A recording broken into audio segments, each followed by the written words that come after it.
Wednesday, August 12, 2026. Scripture: Ezekiel 39, 1-10. Key sentences. 7. I will make my holy name known among my people Israel. I will no longer let my holy name be dishonored. Then the nations will know that I am the Lord, the Holy One of Israel. 9. Then the people living in the towns of Israel will go out and burn the weapons, the large and small shields, bows and arrows, clubs and spears. They will use them as fuel for 7 years. Meditation. God has restored Israel, and now he destroys the forces of Gog that come to attack them. The people of Israel will burn the weapons of their enemies and use them as fuel for 7 years. The weapons that were brought to kill and rob Israel will instead become a source of energy for Israel. Something made to destroy life is turned into something that supports life. It is an amazing reversal. Isaiah also speaks about a time when God's kingdom comes. People will turn their swords into plows and their spears into farming tools. Weapons of war will become tools that produce food and support life. After leaving Eden, life was no longer the same for mankind.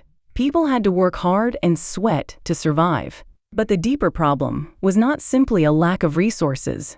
The real problem was sin. Cain killed his brother Abel. Human greed, jealousy, and the desire for power grew into greater violence. People fought against people.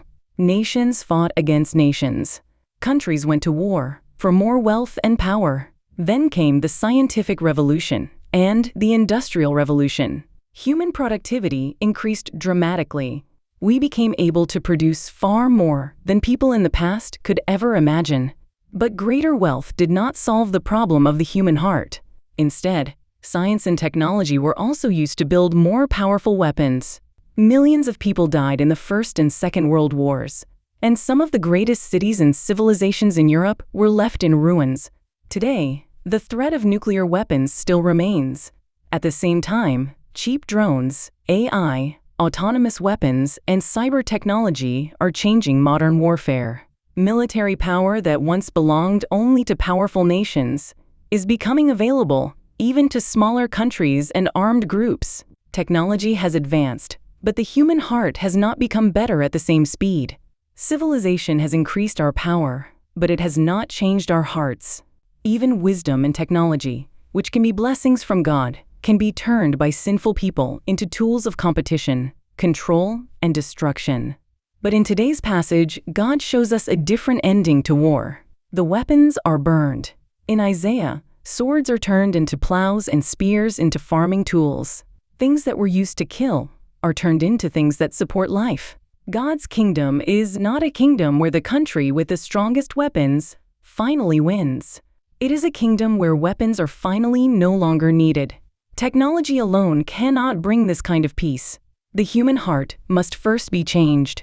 When God gives us a new heart and a new spirit, our knowledge and technology can be used not to destroy life, but to protect and save life. The same is true of the abilities, knowledge, and wealth that I have today. What matters is not simply how much I have. What matters is how I use what God has given me. I want to use what I have, not to compete or raise myself higher, but to help people, serve others, and fulfill God's purpose. God turns swords into plows. I pray that he will also change the greed and desire to compete within me into love and a heart to serve others.